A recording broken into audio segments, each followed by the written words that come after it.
Welcome to my channel unique dictation.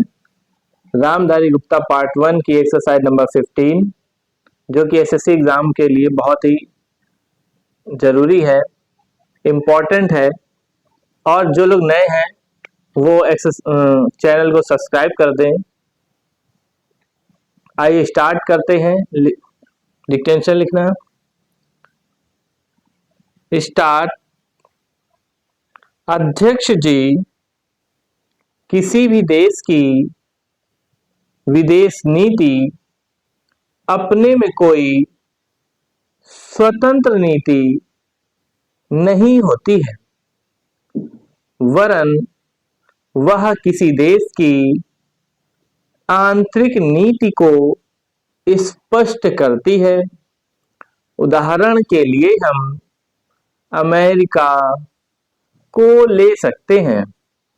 उससे अपने यहाँ अधिक अन्न पैदा किया और जब उसके पास अनाज फालतू बच गया तब वह अपने बकाया अनाज की बिक्री के लिए ऐसे देशों की तलाश करने लगा जो उधार पर माल ले सकते हो।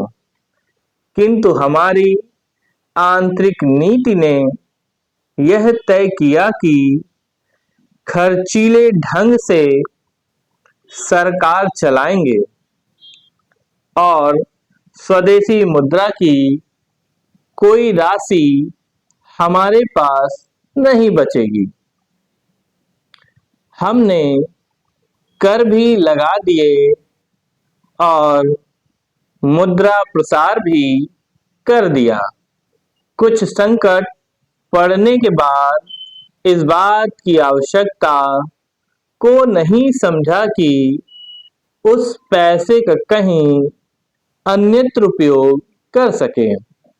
श्रीमान, मुझे माननीय प्रधानमंत्री जी के इस कथन पर दुख होता है कि दुनिया के अमीर और गरीब देशों का अंतर लगातार बढ़ता जा रहा है। मैं उनसे यह पूछना चाहती हूँ कि भारत की विदेश नीति ने उस अंतर को घटाने की क्या कोशिश की है?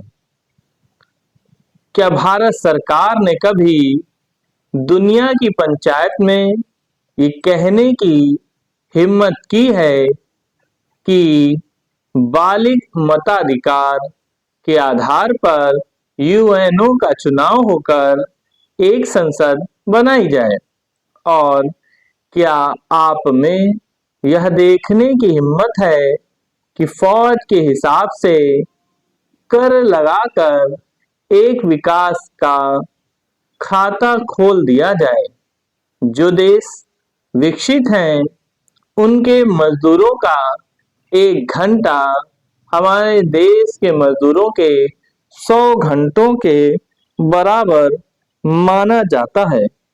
क्योंकि उनके पास साधन है, इसलिए यह अंतर और भी बढ़ता चला जा रहा है।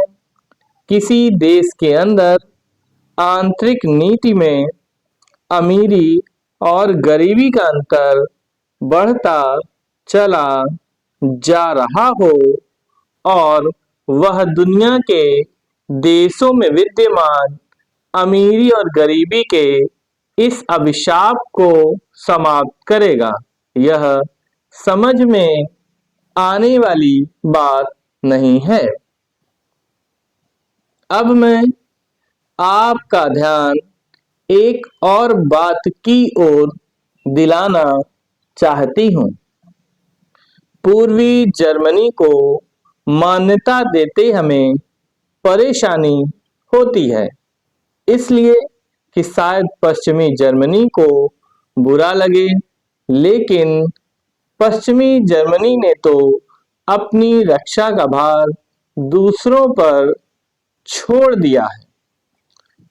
उसने अपनी पूरी शक्ति इस बात पर लगा दी है कि अधिक से अधिक उत्पादन किया जाए।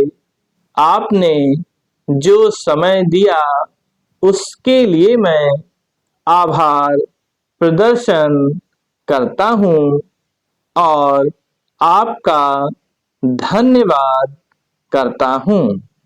समाप्त।